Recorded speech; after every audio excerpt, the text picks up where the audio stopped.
Hello everyone. So here we are back with another video from our social studies text. So we were going on with NTSC special classes and our today's topic will be about the Constitution of India. So before starting today's topic, we should properly understand the meaning of Constitution. See एक और पहले छोटा suggestion.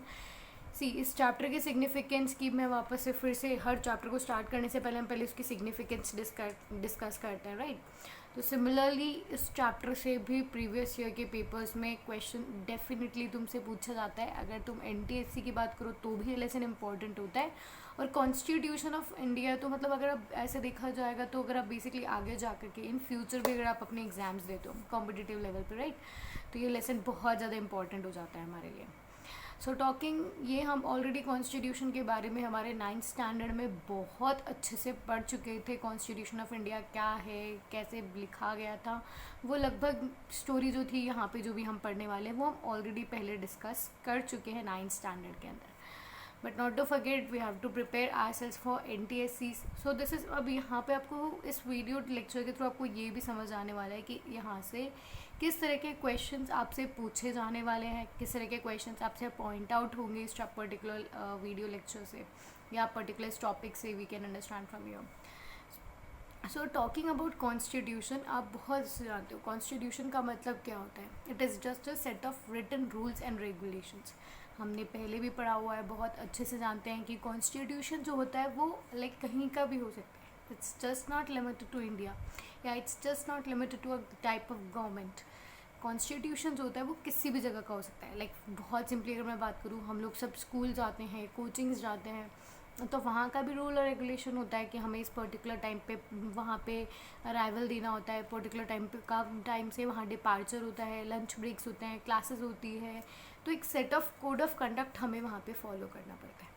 तो वही code of conduct होता है constitution. हम घर में रहते हैं तो हमें घर के भी कुछ रूल्स और रेगुलेशंस फॉलो करने पड़ते हैं. That is constitution of our home. Okay, तो सिमिलर मैनर में जब इंडिया इंडिपेंडेंट हुआ था, मतलब आज भी हमें स्टोरी कहाँ से ले जानी है, इंडिया के इंडिपेंडेंस से.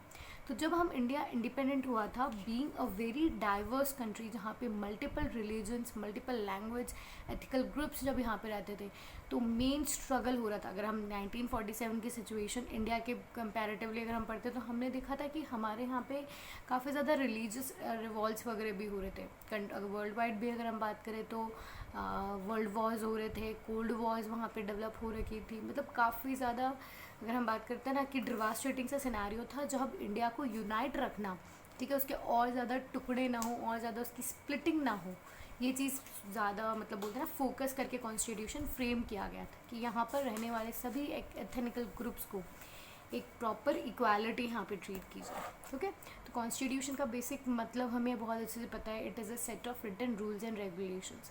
तो ये बेसिकली किस आइडिया, किस थीम से बना था ये भी हमें समझ में आ गया था कि जितनी डाइवर्सिटी इंडिया में है, ठीक है, उनको यूनिटी के साथ पे कंटिन्यू रखना इंडिया के साथ में, और इंडिया के फर्दर स्प्लिटिंग्स ना हो, ठीक है, इक्वालिटी हुआ, चाहे अगर हम बात करें फंडामेंटल राइट्स हुए, इस बेसिक आइडियोलॉजी के साथ में हमारा कॉन्स्टिट्यूशन फ्रेम किया गया था. सो इंडिया इज जो कॉन्स्टिट्यूशन है इंडिया का, उसे सुप्रीम लॉ माना जाता है इंडिया में. Like basically you can understand कि अगर हम बात करें तो हमारे गाँव मतलब हमारे पास एक बहुत फेडरल स्ट्रक्चर ऑफ गवर्नमेंट है, ठीक है. तो उस फेडरल स्ट्रक्चर में भी अगर इन केस अगर कहीं पे डिस्प्यूट्स आ जाते हैं, कहीं को किसी को अगर ऐसा लगता है कि उसके साथ डिस्क्रिमिनेशन हो रहा है, उसके राइट्स का वॉयलेशन हो रहा है, तो किसकी हेल्प ले सकता है, constitution. And it will be applied as superior to everyone. Like अगर मैं बात करूँ कि अगर मानो फॉर एग्जांपल किसी एक कॉज के लिए राइवल्स के अंदर हम देखें तो लाइक एक फार्मर है और एक प्रधानमंत्री आ गया, ठीक है, तो वहाँ पे कॉन्स्टिट्यूशन कभी भी किसी मतलब बोलते हैं ना कि पावरफुल पर्सन को सपोर्ट नहीं करेगा. अगर पावरफुल पर्सन भी अगर वहाँ पे रॉन्ग होगा तो हमारा कॉन्स्टिट्यूशन वहाँ पे इक्वालिटी देने का, जस्टिस देने का काम करेगा. सो बेसिकली कॉन्स्टिट्यूशन का मतलब तो हम लोग सब बहुत अच्छे से जानते हैं, तो यहाँ पे हम लोग और ज़्यादा टाइम वेस्ट नहीं करते हैं. तो जब हमारा कॉन्स्टिट्यूशन फ्रेम हुआ था, तो फ्रेम होने के बाद में इसे वर्ल्ड का लॉन्गेस्ट कॉन्स्टिट्यूशन डिक्लेयर कर दिया गया था. ओके, तो आपको बहुत इंपॉर्टेंट क्वेश्चन भी होता है कि which is the world's longest constitution. ये क्वालिटी इंडियन कॉन्स्टिट्यूशन की that it is the longest constitution, तो बहुत ज़्यादा ऐसी पेक्युलरिटीज़ हमारे कॉन्स्टिट्यूशन में थी, तो कहीं कुछ क्रिटिक्स भी इसने फेस किए थे जब हमारा कॉन्स्टिट्यूशन प्रॉपरली बन करके तैयार हुआ था। तो ब्रिटिशर्स ने काफ़ी कुछ बोला था कि इंडिया इस तरह से मतलब नहीं रह सकता, उसके और भी टुकड़े होंगे, बहुत डाइवर्स कंट्री है, उसे एक साथ रखना इम्पॉसिबल है। तो ऐसे बहुत सारे क्रिटिक्स थे जिसको फेस करके हमारा इंडियन स्ट्रक्चर मतलब इंडियन गवर्नमेंट का स्ट्रक्चर, कॉन्स्टिट्यूशन का स्ट्रक्चर डेवलप किया गया। So constitution is an official demand became the official demand of Indian National Congress in 1935. तो स्टोरी 1930 से रिकॉल करो। 1930 एक ऐसा एरा आ चुका था जब हम लोगों ने पूर्ण स्वराज का डिक्लेरेशन दे दिया था कि अब किसी भी तरह से अब चाहे ब्रिटिश हमें कोई भी चॉकलेट ला के देने की कोशिश करे, हमें किसी भी तरीके से बोलते ना कि कोई भी लालच अब यहाँ पे देने की कोशिश करेगा, पर फिर भी हम लोगों ने कम्प्लीटली अडॉप्ट कर लिया था कि नहीं, अब तुम्हारी कोई नहीं चलने वाली, अब हमें कॉलोनाइजेशन के अगेंस्ट काम करना है। सो दैट 1930 की जो डिमांड थी ऑफ पूर्ण स्वराज, वहीं से कांग्रेस की जो आइडियोलॉजी थी कि अब ठीक है, अब हमें पूर्ण स्वराज चाहिए, अब हमें खुद के गवर्नमेंट चाहिए, और अब जो गवर्नमेंट में रूल्स और रेगुलेशंस होंगे that also will be made by the Indians. So that brought the demand of constitution, और ये ऑफिशियल डिमांड हो चुकी थी आईएनसी की 1935। तो फाइनली ब्रिटिशर्स क्या करते हैं कि 1940 आते आते जब वो देख लेते हैं, वो समझ लेते हैं कि अब इंडियंस को कंट्रोल करना बिल्कुल ईजी नहीं है, ठीक है, तो वो नेगोशिएट करने के फॉर्म में वो ये इस चीज़ को एक्सेप्ट कर लेते हैं कि ओके ठीक है, तुम्हें तुम्हारा कॉन्स्टिट्यूशन लिखना है, तुम लिख लो। और उन्होंने इस ऑफ़र को पास किया था अगस्त के अंदर, and that is why it is also known as August offer. See, it was accepted by the Britishers in August 1940. This came up as August offer. Okay, now Indians were allowed to draft their own constitution. Now constitution was drafted. अब basically यहाँ पे हम बात करते हैं 1930 में demand थी पूर्ण स्वराज की, 1935 आते आते मतलब ये एक ऑफिशियल डिमांड हो चुकी थी, लोगों ने बहुत स्ट्रांगली इस चीज़ के लिए डिमांड रखना स्टार्ट कर दिया था, और ब्रिटिशर्स को भी 1940 में समझ में आ गया था कि अब इंडियंस है जो अपना कॉन्स्टिट्यूशन लिख करके रहेंगे। ओके, तो अब बेसिकली बात आती है कॉन्स्टिट्यूशन के मतलब एग्री भी हो गए थे कि अब कॉन्स्टिट्यूशन बनाया जाना चाहिए। तो अब बात आता है कि कॉन्स्टिट्यूशन किसने बनाया था। See, constitution was drafted by, constitution का जो स्ट्रक्चर है was drafted by constituent assembly. Okay, ये बहुत इंपॉर्टेंट होता है। कॉन्स्टिट्यूशन कौन लिखता है? कॉन्स्टिट्यूएंट असेंबली लिखती है। तो सबसे पहले इलेक्शंस कॉन्स्टिट्यूएंट असेंबली के हुए थे 1946 में। Okay, so this is again one important question कि सबसे पहली बार इलेक्शंस कॉन्स्टिट्यूएंट असेंबली के लिए कब हुए थे? 1946 में। So members in constituent assembly, तो उस टाइम पे जब इलेक्शंस हुए थे तो 389 members were elected, 292 were out of states, 93 from princely states. अब याद करो, जो हम लोगों ने लैंग्वेज पॉलिसीज़ वगैरह पढ़ी थी, या हमने इंडियन स्ट्रक्चर 1947 में अगर हम कभी भी मैप देखते हैं तो हमें क्या था, कुछ ऐसे स्टेट्स थे जो अपनी एथनिक कल्चर या ट्रेडिशन के नाम पे उस टाइम पे डिवाइड हो चुके थे। कुछ प्रोविंसेस थे, जहाँ मैं बात करूँ प्रिंसली स्टेट्स थे, तो प्रिंसली स्टेट्स से आपको पता है ना कि हमारे यहाँ पे इंडिया के अंदर जो राजा वगैरह रह गए थे उनके स्टेट्स थे, और कुछ थे प्रोविंसेस ऑफ ब्रिटिश एम्पायर। तो अब यहाँ पे जब इलेक्शंस होते हैं 389 मेंबर्स जब इलेक्ट होते हैं तो 292 तो उन कॉमन स्टेट्स के थे, रिप्रेजेंटेटिव स्टेट्स के थे, उसमें से बाकी 93 प्रिंसली स्टेट्स में थे, और मेजर 4 जो थे वो चीफ कमिश्नर प्रोविंसेस में से थे, जो ब्रिटिश एम्पायर का बहुत मेजर पार्ट जिसे माना जाता है। तो वो एरिया कहाँ कहाँ था, कौन कौन से 4 प्रोविंसेस थे? दिल्ली हुआ, मेवाड़ अजमेर हुआ, ब्रिटिश बलूचिस्तान हुआ, कुर्ग जगह जो थी, ठीक है। तो ये 4 जो प्लेसेस थी वो बहुत ज़्यादा इम्पॉर्टेंट थी, और यहाँ से भी एक एक रिप्रेजेंटेटिव चूज़ किए गए, इलेक्ट किए गए कॉन्स्टिट्यूएंट असेंबली में रिप्रेजेंटेटिव्स के फॉर्म में। ओके, सो आई कौन कौन सी 4 प्लेसेस थी मैं उसे रिपीट कर देती हूँ। It was Delhi, Ajmer Mewar, after that it was British Baluchistan and then Coorg. Okay, so moving ahead, जब अब हम लोग बात कर रहे थे 1946 की, तो 1946 में कॉन्स्टिट्यूएंट असेंबली इलेक्ट हो गई थी विद 382 मेंबर्स। अब 1946 की अगर मैं बात करूँ तो ये एक ऐसा एरा था, उस टाइम पे हमारे यहाँ पे जो कम्यूनल रियॉट्स थे वो बहुत ज़्यादा बढ़ गए थे। अगर मैं इसको और बेसिक डिटेल में अगर हम इसको समझने की कोशिश करें, हमारे यहाँ पर 2 बहुत मेजर इंपॉर्टेंट रिलीजियस ग्रुप्स थे। ओके, तो उन रिलीजियस ग्रुप्स में अब प्रॉब्लम होना स्टार्ट हो गई थी। अब हिंदू मुस्लिम्स जो थे उनमें काफ़ी ज़्यादा लड़ाइयाँ होने लगी थी, एंड स्पेशली मुस्लिम्स ने डिमांड कर ली थी कि हमें हमारे लिए सेपरेट कॉन्स्टिट्यूशन चाहिए। Okay.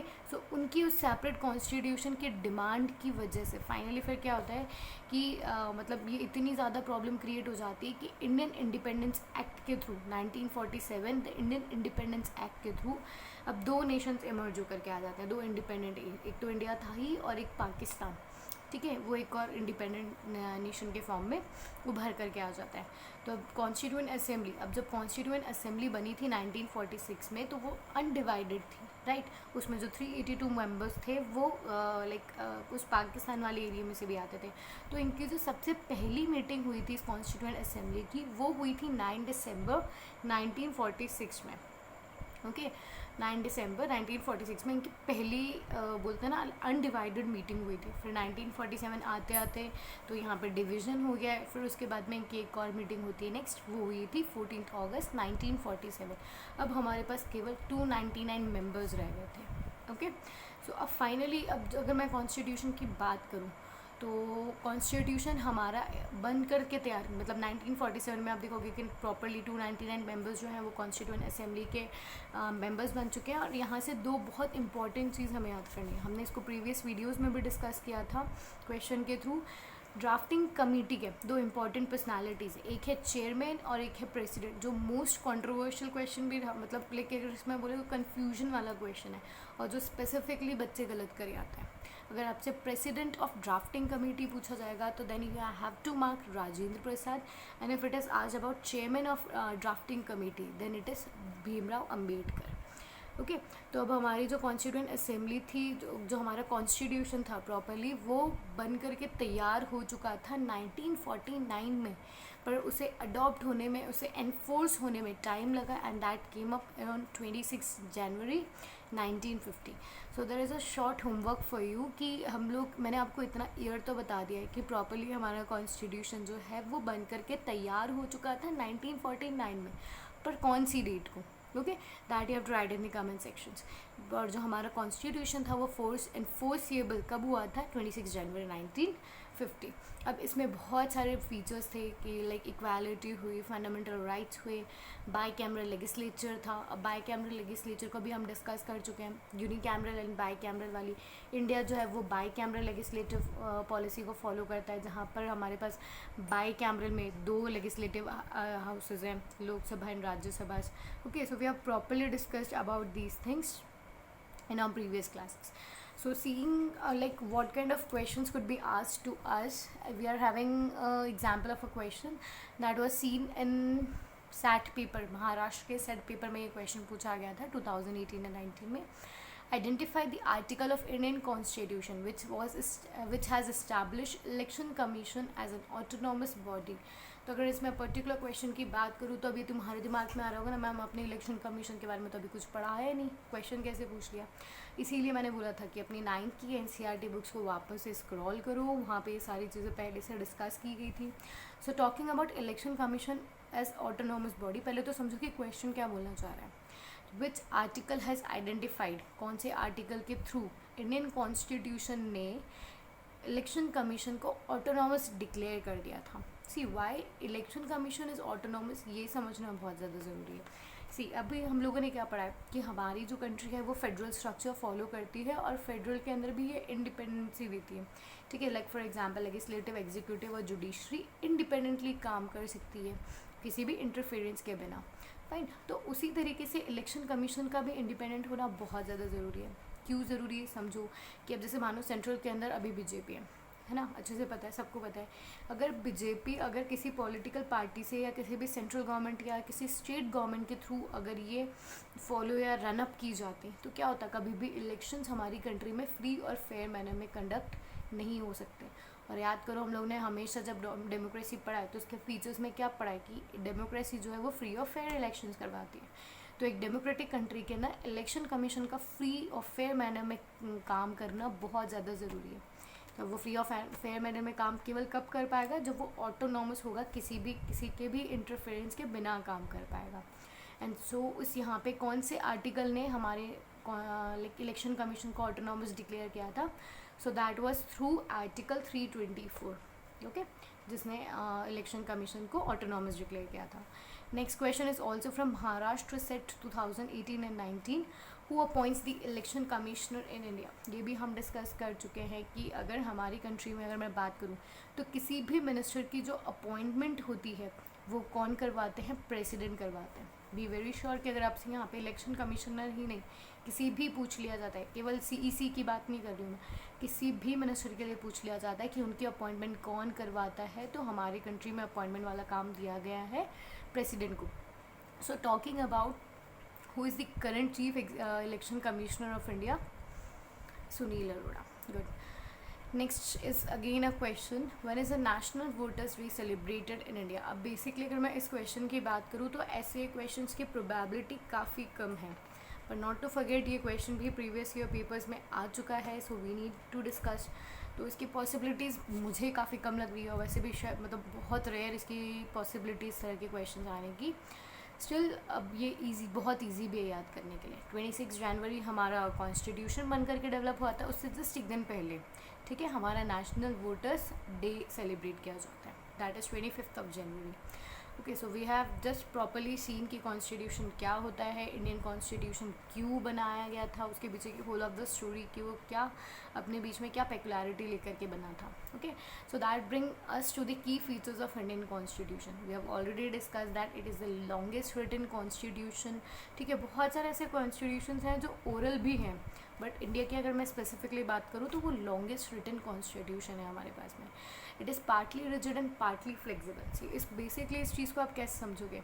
Talking about again independence, तो हम इंडिपेंडेंट कब हुए थे, 1947 में। कॉन्स्टिट्यूशन कब बन गया था, 1950 में। और अभी क्या चल रहा है, 2020, अप्रॉक्सीमेटली 70 ईयर्स हो गए। तो आप खुद इमेजिन करो उस टाइम की हमारी इकोनॉमिकल हुई, चाहे फाइनेंशियल हुई, चाहे पॉलिटिकल में अगर मैं इंडिया की बात करती हूँ तो हम काफ़ी ज़्यादा बैकवर्ड थे। अब 70 ईयर्स में जो सिचुएशन पहले थी, ठीक है, टेक्नोलॉजी व किसी भी मैनर में अगर मैं बात करूँ, वो आज नहीं है ना। आज इंडिया काफ़ी ज़्यादा चेंज हो गया है। ओके, तो एक जनरेशन गैप आ चुका है जब कॉन्स्टिट्यूशन लिखा गया था और अभी करंट जो कॉन्स्टिट्यूशन में अभी जो हम जिस कॉन्स्टिट्यूशन को फॉलो कर रहे हैं, तो अब कॉन्स्टिट्यूशन में चेंजेस लाने की, अमेंडमेंट लाने की बहुत ज़्यादा ज़रूरत आ गई है, ठीक है। So you need to understand कि कॉन्स्टिट्यूशन बहुत टाइम पहले लिखा गया था। उस टाइम की इकोनॉमिकल अगर मैं बात करूँ या जोग्राफिकल मैं बात करूँ, इकोनॉमिकली, पॉलिटिकली, किसी भी मैनर में अगर हम बात करते हैं तो वो बहुत ज़्यादा सिनेरियो जो है वो बहुत ज़्यादा चेंज हो चुका है। So you also need to change few sections of constitution, तो इसीलिए इसको पार्शली फ्लेक्सिबल बोला गया। टॉकिंग अबाउट पार्शली रिजिडिटी अगर मैं बात करूँ तो ऐसा नहीं है कि हमारा कॉन्स्टिट्यूशन चलो ठीक है, किसी को भी लगा कि यार ये गलत है तो उसको चेंज कर दिया, नहीं। For this also, for changing the rules and regulations और laws of constitution we need to follow a certain conduct. उसके अंदर मतलब लाइक अगर मैं बात करूँ तो पार्लियामेंट में पहले बिल्स पास होते हैं, वहाँ आपको मेजॉरिटी चाहिए होती है। फिर अगर उस पर अगर कोर्ट अगर उस पर लाइक अगर हेजिटेशन या रेस्ट्रिक्शन नहीं लगाती है तभी वो जा करके अमेंडमेंट के फॉर्म में हमारे सामने आता है। So this is kind of complicated process, इसीलिए इंडियन कॉन्स्टिट्यूशन को rigid as well as flexible बोला गया। It is like talking about Indian constitution, तो इंडिया का कॉन्स्टिट्यूशन इंडिया को आइडेंटिफाई करता है as an democratic republic country which talks about fraternity, brotherhood, equality, justice kind of things, ठीक है। ये सब चीज़ें हमारे प्रियम्बल में लिखी हुई है पहले से। So parliamentary system of government is followed in our country. Now talking about federation, तो इसके बारे में भी बहुत अच्छे से हमें पता है कि जब हमारा कॉन्स्टिट्यूशन लिखा गया था, ओके, तो it is said that India, that is Bharat, shall be a union of state. So talking about our constitution, जहाँ बात आती है फेडरेशन की, तो फेडरेशन का मतलब होता है डिस्ट्रीब्यूशन ऑफ पावर्स, तो वो तो इंडिया फॉलो करती है। We have a separate central government, state government and local government, सबके पास अपना खुद का जुडिक्शन है, ठीक है। बट मैटर क्या करता है कि जब बात आती है कॉन्स्टिट्यूशन में इस चीज़ को डिफ़ाइन करने के लिए, तो हमारा कॉन्स्टिट्यूशन बोलता है that India is not a federal country. वो टर्म फेडरल यूज़ करने की इंस्टेड में वो यूज़ कर लेता है union of states. So that bring us to another topic of quasi federalism. Okay, मतलब फेडरलिज्म के सारे फीचर्स तो इंडिया ने फॉलो किए, but when calling it as a federalism वाली बात आई तो उसने खुद को फेडरल ना बोल करके यूनियन ऑफ स्टेट्स बोला। So that brings us into a semi mid situation. Okay, so that comes quasi federal. तो अगर तुमसे एग्जाम में NTSC में क्वेश्चन अगर आ जाए like India is an example of which type of country, तो वहाँ पे फेडरेशन, क्वासी फेडरेशन अगर दिया हुआ है तो हमें क्वासी फेडरल को ही चूज़ करना पड़ेगा। Okay, So these were basic features of Indian Constitution we have studied. अब कुछ चीज़ें हैं और है जो हमारे कॉन्स्टिट्यूशन को बहुत ज़्यादा यूनिक बना देती है, और कुछ ऐसी हमारा जो कॉन्स्टिट्यूशन है वो ऐसा माना जाता है कि हमने उसे कहीं दूसरी कंट्रीज से कॉपी किया हुआ है. ओके, तो अब वो कॉपीड फॉर्म कुछ ऐसी पॉलिसीज़ है, कुछ ऐसी बेसिक वैल्यूज़ है जो हमारे कॉन्स्टिट्यूशन ने अडॉप्ट की थी. That we will look to. Firstly what we have is director principles of state policy. अब इस चीज़ को बहुत ज़रूरी समझना है कि डायरेक्टर प्रिंसिपल्स क्या है. अगर मैं मानूँ कि इसको अगर मैं समझने की कोशिश करूँ ये कहाँ पर है, क्या है, वो तो सब बात की बात है. अगर इसको हम ओवरऑल समझने की कोशिश करते हैं कि डायरेक्टर प्रिंसिपल्स होते क्या हैं, तो आप ये समझो कि फॉर एग्जांपल अब कोविड-19 वाला एरा चल रहा है, राइट. तो कोविड-19 के अंदर गवर्नमेंट अगर कोई रूल्स और रेगुलेशंस फ्रेम करना चाहती है लोगों के लिए, उनकी सेफ्टी वगैरह के लिए, तो यहाँ पर मतलब हमारे कॉन्स्टिट्यूशन में कुछ गाइडलाइंस दी हुई है, लाइक कुछ एक फ्रेमवर्क दिया हुआ है. तो हमारी गवर्नमेंट जब रूल्स और रेगुलेशंस बनाएगी तो उन्हें इस गाइडलाइंस को, इस फ्रेमवर्क को फॉलो करना पड़ेगा. Okay, these are director principles. See what it is written. Director principles of state policy is stated in fourth part of the constitution. और यहाँ पे आर्टिकल रन करते हैं from 36 to 51. Okay, these were borrowed from Irish constitution. अब ये कहाँ से लिया था हमने? Irish constitution से. These are not enforceable by court of law. अब सी ये बेसिक बहुत हमें ज़रूरी है समझना, ये enforceable नहीं होता है. टॉकिंग अबाउट फंडामेंटल राइट्स की अगर मैं बात करूँ तो right to equality, right to religion, right to education. तो अगर मानो फॉर एग्जांपल मेरे पास राइट टू एजुकेशन है, ठीक है, सबके पास होता है, हर एक इंडियन सिटीज़न के पास राइट टू एजुकेशन होता है. तो अगर मानो कि मेरा राइट टू एजुकेशन अगर कोई इंसान उसे वॉयलेट कर देता है, ठीक है, मेरे उस राइट को मुझसे छीन लेता है, तो मैं उसे स्यू कर सकती हूँ कोर्ट में, मैं उस पर्सन को कोर्ट तक ले जा सकती हूँ. बट अगर कोई पर्टिकुलर पर्सन या अगर गवर्नमेंट डायरेक्टर प्रिंसिपल्स को फॉलो नहीं करती है तो हम उसे जेल में नहीं ले जा सकते, हम उसे कोर्ट में नहीं ले जा सकते. There is a difference between both the things. Director principles enforced नहीं होते हैं और जो हमारे फंडामेंटल राइट्स हैं वो एनफोर्सेबल होते हैं.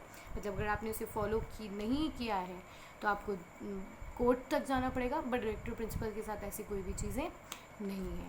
Okay, so the DPSP lays down the objectives and the framework according to which policies and laws should be made. So DPSPs are classified into 3 broad categories. अब बेसिकली पता है क्या होता है कि इवन हमारे ग्रेजुएशन वगैरह मास्टर्स वगैरह के टाइम पे भी ये चीज़ें होती थी कि जब हमसे क्वेश्चन पूछा आता तो कंपैरेटिवली जब हम पढ़ते थे DPSPs को और राइट टू फंडामेंटल राइट्स को, तो हमें मतलब ये बहुत ऐसी चीज़ है ना कि हाँ DPSPs तो बहुत लाइट है, इन्फॉर्सेबल भी नहीं होती है, जबकि फंडामेंटल राइट्स तो इन्फॉर्सेबल होते हैं. तो एक वेटेज दे देते थे हम भी फंडामेंटल राइट्स को और हम बहुत लाइटली ट्रीट कर लिया करते थे DPSP को. ओके, पर ये बहुत ज़्यादा ज़रूरी है. आप कैसे समझोगे इसको? एज फॉर बस इतना बेसिकली तुम क्वेश्चंस कैसे डिटर्मिन होने वाले हैं बस उतना यहाँ पे समझो कि DPSPs हमारे कॉन्स्टिट्यूशन के 4th पार्ट में लिखा गया है और इरिश कॉन्स्टिट्यूशन से लिया गया, और ये एक पर्टिकुलर बेसिक स्ट्रक्चर आपको प्रोवाइड कर रहा है जिसको ध्यान रखते हुए आपको रूल्स और रेगुलेशंस बनाने हैं. इसकी इम्पोर्टेंस अगर हम समझेंगे तो आप ये मान लो कि हमारा बेसिक डेवलपमेंट मतलब गोल क्या है हमारी कंट्री का, कि हमें डेवलपमेंट अचीव करना है. ओके, तो फंडामेंटल राइट्स एक नेगेटिव एस्पेक्ट्स लेता है और DPSP जो है वो एक पॉजिटिव एस्पेक्ट्स लेते हैं. फंडामेंटल राइट्स क्या बोलता है कि अगर तुम काइंड ऑफ चीज़ें कि अगर हमें डेवलपमेंट चाहिए, हमें डेवलप्ड कंट्री बनना है, तो अगर तुम फंडामेंटल राइट्स फॉलो नहीं करोगे तो हम तुम्हें पनिश करेंगे. तो नेगेटिव चीज़ हो जाती है.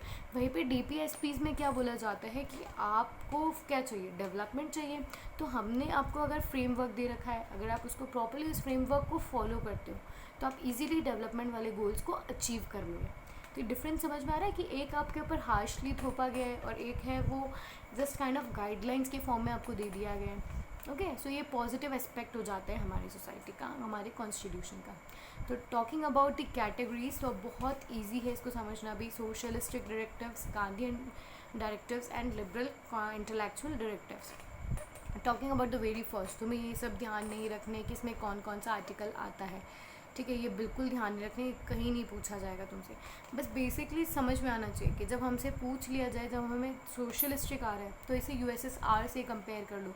वो क्या USSR क्या बोलता था, equal pay for equal work, they wanted equality between all educational rights हुए, पॉलिटिकल राइट्स हुए, अपॉर्चुनिटीज़ जो थी, बस इसी तरह की जो सारी मतलब सोशल इक्वालिटी की बात होती थी, fair distribution of wealth, equality basic है। मतलब हमें यूएसएसआर वाला चैप्टर हमने पढ़ा है, तो जब हम लोग रशिया वाले चैप्टर में क्या चीज़ थी, जो मिडिल क्लास वहाँ पर एमर्ज होकर के आई थी, उन लोगों की बेसिक डिमांड्स क्या थी कि हमें इक्वालिटी चाहिए, हमने जो काम किया है उसके बदले में हमें प्रॉपर इक्वल ट्रीटमेंट चाहिए। याद है ना, सोसाइटी एक मोनार्क्स थे और कॉमन पीपल थे, तो जस्ट उन कॉमन पीपल ने इक्वल ट्रीटमेंट मांगा था। सो सेम आइडियोलॉजी यहाँ पे सोशलिस्ट डायरेक्टिव प्रिंसिपल्स की। Next talking about Gandhian principles, तो गांधीयन प्रिंसिपल्स में भी ऑफकोर्स सिमिलैरिटी तो है ही, पर यहाँ पे क्या था, गांधी जी जो थे वो क्या चाहते थे कि जो वीकर सेक्शन है उन्हें सेफ का मतलब प्रोटेक्ट किया जाए, नॉन वायलेशन का यूज़ हो, और उसके बाद में लाइक काइंड ऑफ चीज़ें, आत्मनिर्भरता जो उन्होंने हमें सिखाई थी, ये सारी चीज़ें बताता है कि भाई कंट्री जो है वो सेल्फ डिपेंडेंट होनी चाहिए, रूरल डेवलपमेंट होना चाहिए, काइंड ऑफ चीज़ें, and promotion of corporative societies, that is what आत्मनिर्भरता we were talking about. Okay, next what we have is liberal principles, जहाँ लिबरल, अब याद करो लिबरल सोसाइटी कहाँ पढ़ी थी हम लोगों ने, यूरोप के अंदर, जहाँ वो लोग चाहते थे, फ्रांस के अंदर याद है ना, लिबरल जो न्यू पीपल यहाँ पर भी मिडिल क्लास थे, जो चाहते थे कि पूरी कंट्री में यूनिफॉर्म सिविल कोड लग जाए, ठीक है। और ये यूनिफॉर्म सिविल लॉ कोड के बाद में भी ये क्या चाहते थे, स्ट्रक्चरल गवर्नमेंट हो जिसे वो खुद अपने कंसेंट से चूज़ कर सके, और वहाँ पे जुडिशरी, एग्जीक्यूटिव और लेजिस्लेचर बिल्कुल मतलब इंडिपेंडेंट हो, जहाँ पे उन्हें फ्री एंड कंपलसरी एजुकेशन मिल सके सबको नेशनल इम्पोर्टेंस, मतलब ऐसे गोल्स वहाँ पे भी डेवलप हो जो लोगों के अंदर इक्वालिटी को प्रीच करवाएं। मतलब सिमिलरली अगर आप देखोगे तो तीनों में बहुत बेसिक सी और कॉमन सी चीज़ें हैं, तो तुम्हें बस केवल एक आइडेंटिफिकेशन करना आना चाहिए कि okay this is liberal principles, ये हमने DPSPs में पढ़े थे, गांधीयन प्रिंसिपल्स ये हमने DPSPs में पढ़े थे, बाकी और ज़्यादा डीपली जाना ज़रूरी नहीं है हमें। बिल्कुल इस तरह से मतलब एकदम तुमसे ये नहीं पूछा जाएगा कि आर्टिकल 48 जो है वो बताओ कहाँ पर आता है, इस तरह के क्वेश्चन कभी नहीं पूछ जाएंगे। एक लिबरल के अंदर एक और चीज़ है ना, स्लॉटरिंग ऑफ काउज वगैरह जो था वो बहुत ज़्यादा इंपॉर्टेंटली यहाँ पे आता है, इसको ध्यान रखना liberal theory. Okay, animals hunting वगैरह पे बहुत ज़्यादा उसको बैन करवाती थी। सो DPSPs जो हम लोगों ने देखा कि वो इन्फॉर्सिबल नहीं थे। नेक्स्ट टॉपिक हम लोग आ जाते हैं फंडामेंटल राइट्स पे ना। फंडामेंटल राइट्स जो है वो हमारे कॉन्स्टिट्यूशन के 3rd पार्ट में बताया गया है। These ranges from article 12 to article 35 and this was of course borrowed by USA। तो USA में तो इसका नाम है बिल ऑफ राइट्स। सबसे पहले अगर मैं बेसिकली बात करूँ तो जो फंडामेंटल राइट्स थे वो आए थे यूरोप में। ओके, फिर यूरोप से वो कॉपीड हुए, फिर वो US पहुँचे, फिर US से हम लोगों ने लिया उसे बिल ऑफ राइट्स के फॉर्म में। मतलब वहाँ पे US में उसे बिल ऑफ राइट्स बोला जाता था और हमारी कंट्री में इसे फंडामेंटल राइट्स बोला जाता है। तो इसका बेसिक इसके ऑब्जेक्टिव क्या है कि जो ह्यूमन राइट्स जो है वो किसी के वायलेट ना हो, सब में इक्वल ट्रीटमेंट हो, ऑलराउंड डेवलपमेंट हो, सिक्योर पॉलिटिकल फ्रीडम हो, और जो हम बोलते हैं ना स्टेट और सेंट्रल मतलब किसी में भी एक एक्स्ट्रा पावर्स ना, सब में इक्वालिटी वहाँ पर स्प्रेड रहे। सो talking about the 6 fundamental rights, अगर मैं इनिशियली बात करूँ तो हमारे पास इनिशियली 6 फंडामेंटल राइट्स नहीं थे। इनिशियली हमारे कॉन्स्टिट्यूशन में 7 फंडामेंटल राइट्स थे, ठीक है। फिर इसमें से राइट टू प्रॉपर्टी रिमूव कर दिया गया था थ्रू अमेंडमेंट 44 एक्ट। मतलब ये प्रॉपर्ली आपको समझने की ज़रूरत है। ओरिजिनली हमारे पास कितने फंडामेंटल राइट्स थे, 7। फिर उसके बाद में राइट टू प्रॉपर्टी रिमूव कर दिया गया था। ये रिमूव क्यों हुआ था और कैसे हुआ था ये भी समझने की ज़रूरत है। तो हमारे पास अमेंडमेंट 44 एक्ट आता है, ठीक है। उसके थ्रू इस 7th राइट टू प्रॉपर्टी को हटा दिया जाता है। अभी ये फंडामेंटल राइट हुआ करता था और आज ये लीगल राइट है, ठीक है। इसे बस चेंज कर दिया गया है, अब ये लीगल है सबके पास। अगर मेरी प्रॉपर्टी है तो मुझे मेरी प्रॉपर्टी को कोई मुझसे छीन नहीं सकता। मतलब लाइक फंडामेंटल से इसको हटा करके लीगल राइट में डाला गया था और बेसिकली कुछ ज़्यादा ध्यान नहीं देना। सो talking about this 6 remaining fundamental rights, इनके आर्टिकल्स जो है वो ज़रूर कभी कभी पूछ लिए जाते हैं। That is right to equality, right to freedom, right against exploitation, right to freedom of religion, cultural and educational right, right to constitutional remedies. तो यहाँ से भी कुछ 2-3 क्वेश्चन हमें पूछे जाते हैं। क्लस्टर ऑफ राइट्स किसे कहा जाता है? Of course to right of freedom. Right to freedom मतलब अगर हम बात करें राइट टू फ्रीडम को, अगर हम और डिटेल एक्सप्लेनेशन अगर हम देखेंगे तो राइट टू फ्रीडम के अंदर क्या चीज़ें थी? Right to property, right to move anywhere in the country, right to speak, ठीक है। ये सारी चीज़ें आई थी राइट टू फ्रीडम में, जिसकी वजह से इसे क्या बोला जाता है? Cluster of rights. फिर उसके बाद में याद करो कि एक पर्टिकुलर राइट को ऐसा बोला गया था कि अगर ये राइट भी हमसे छीन लिया, तो मानो फॉर एग्जांपल इसके लिए भी वही चीज़ लो कि आपको 5 आइसक्रीम्स दी गई है, ओके, आपकी एक आइसक्रीम जो है वो आपके फ्रेंड की वजह से गिर जाती है, तो आपको जो नुकसान हुआ है उसे कंपनसेट करने के लिए कौन सा राइट होता है हमारे पास? That is right to constitutional remedies. Okay, अब हो चुका है हमारा क्या चीज़ है, DPSPs हो गया, फंडामेंटल राइट्स हो गया। अब नेक्स्ट है हमारे पास फंडामेंटल ड्यूटीज़। सी फंडामेंटल ड्यूटीज़ क्यों फ्रेम हुई थी? अब यहाँ पर क्या होता है कि यहाँ पर एक कमेटी सेटअप की गई थी, सरदार सावर सिंह कमेटी 1976 में। वहाँ अगर आप देखोगे तो इस बीच में ड्यूरेशन में इमरजेंसी वगैरह भी लगती है, ठीक है, काफ़ी ज़्यादा मतलब लाइक बहुत हार्श सी सिचुएशन रहती है हमारे यहाँ पे। तो उस टाइम पे ये बहुत इम्पॉर्टेंट सिनेरियो डेवलप हो गया था कि अब लोगों को फंडामेंटल राइट्स तो दिए कॉन्स्टिट्यूशन ने, पर लोगों को ये भी समझना बहुत ज़्यादा ज़रूरी था कि उनकी बेसिक ड्यूटीज़ क्या है। तो वो चीज़ें समझाने के लिए फंडामेंटल ड्यूटीज़ इंट्रोड्यूस किए गए थे। ओके, तो ये ब्रॉटअप किए गए थे 42nd अमेंडमेंट एक्ट 1976 के थ्रू, जिससे हम लोग it is also known as mini constitution. इसे मिनी कॉन्स्टिट्यूशन क्यों बोला जाता है कि ठीक है, फंडामेंटल राइट्स हुए, DPSPs भी मिली हमें, पर अब लोगों के अभी तक हमने केवल लोगों को राइट दिए, लोगों को नहीं समझाया कि भाई ये तुम्हारी कंट्री है, you will also have need to be, मतलब इसके लिए अवेयर होना पड़ेगा आपको भी। Okay, so this is known by mini constitution. इसमें हम 10 ड्यूटीज़ थी, ठीक है, पहले स्टार्टिंग में इनिशियली अगर मैं बात करूँ तो हमें 10 ड्यूटीज़ दी गई थी, जो वो सभी थी आर्टिकल 51 के अंदर। फिर उसके बाद में 26 अमेंडमेंट एक्ट आता है 2002 के अंदर, उसके बाद में हमारे पास 11 फंडामेंटल ड्यूटीज़ हो जाती है। ओके, इनिशियली हमारे पास केवल 10 थी, फिर उसके बाद में एक और आती है 2002 के अंदर last, that is opportunity of education, ठीक है, वो बिटवीन 6 to 14 एजुकेशनल राइट वाला जो है हमारे पास, वो हमारी फंडामेंटल ड्यूटी भी है कि हमें खुद को भी एजुकेटेड होना हमारे लिए भी ज़रूरी है, being aware of situations. Okay, so अभी हमारे पास टोटल 11 फंडामेंटल ड्यूटीज़ हैं। सो fundamental duty is known as sanctionless duties. मतलब सेंशनलेस क्यों बोली जाती है? अगर मैं बात करूँ DPSPs की, वो भी नॉन एनफोर्सिएबल थे, फंडामेंटल राइट्स वो एनफोर्सिएबल थे। Now talking about fundamental duties, ये नॉन एनफोर्सिएबल है, इसे भी गवर्नमेंट ने बस बोला है आपको कि that you need to follow, you need, मतलब आपको खुद की जिम्मेदारी उठानी पड़ेगी, पर उन्होंने अभी भी इसे क्या मतलब एकदम कम्प्लीटली एनफोर्स नहीं करी है। Okay, so this was just about constitution. अब कुछ एक दो चीज़ें और रह गई है हमारे कॉन्स्टिट्यूशन के फीचर्स में बात करने के लिए, that is about secular state. Secular का मतलब भी हम जानते हैं कि हम हमारी कंट्री के अंदर कोई भी रिलीजन इंडिपेंडेंटली फॉलो कर सकते हैं, और उसके लिए हमें कोई भी परेशानी या बोलते हैं ना टॉर्चर काइंड ऑफ चीज़ें यहाँ पर नहीं होगी। इंडिपेंडेंसी है हमारे पास, एक इंडिपेंडेंट जुडिशरी है एंड सिंगल सिटीजनशिप है।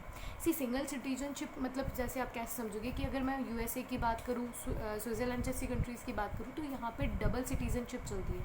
मतलब for example I belong to Rajasthan, okay, तो मेरे पास राजस्थान की सिटीजनशिप भी होगी और इंडिया की सिटीजनशिप भी होगी, तो वो डुअल सिटीजनशिप हुई। पर हमारी कंट्री के अंदर हमारे कॉन्स्टिट्यूशन में ये चीज़ अडॉप्ट नहीं की गई, क्योंकि अगर हम लोग ऐसे सिटीजनशिप अगर स्टेट्स के बिहाफ पे देने लगे, तो ये चीज़ उस टाइम पे अज्यूम की गई थी कि ये कंट्री की यूनिटी को डिसहार्म नहीं, हार्म करेगा। ओके, तो इस डिसहार्म को हटाने के लिए सिंगल सिटीजनशिप वाली चीज़ हमारी कंट्री में एक्सेप्ट की गई थी। So here we have a next question, which of the following institution can make changes to an existing law of a country. अभी मैंने बताया था कि कौन हमारी कंट्री में लॉज को चेंज कर सकता है, तो वो होगा पार्लियामेंट। ओके, पार्लियामेंट में पहले उसके बारे में डिस्कशंस होगा, उसके जितने भी उसके लाइक हम बात करते हैं ना कि उसमें क्या कमियां हैं, उसके क्या बेनिफिट्स हैं, वो डिस्कस किए जाएंगे, ठीक है। उसके बाद में अगर वहाँ पे हमें मेजॉरिटी मिलती है तो ही वो फिर क्या बनेगा, लॉ बनेगा, right. Okay, so this was it for today's class. I think so मतलब काफ़ी अच्छे से हमें समझ आ चुका होगा कि कॉन्स्टिट्यूशन बेसिकली क्या है। Still I am again repeating, read your NCERT books thoroughly of 9th standard, वहाँ से बहुत इंपॉर्टेंट क्वेश्चंस जो है वो उसी में मतलब उस चैप्टर से आपको पिकअप होंगे। और फिर भी अगर किसी भी तरह का डाउट है तो कमेंट सेक्शन से। Thank you.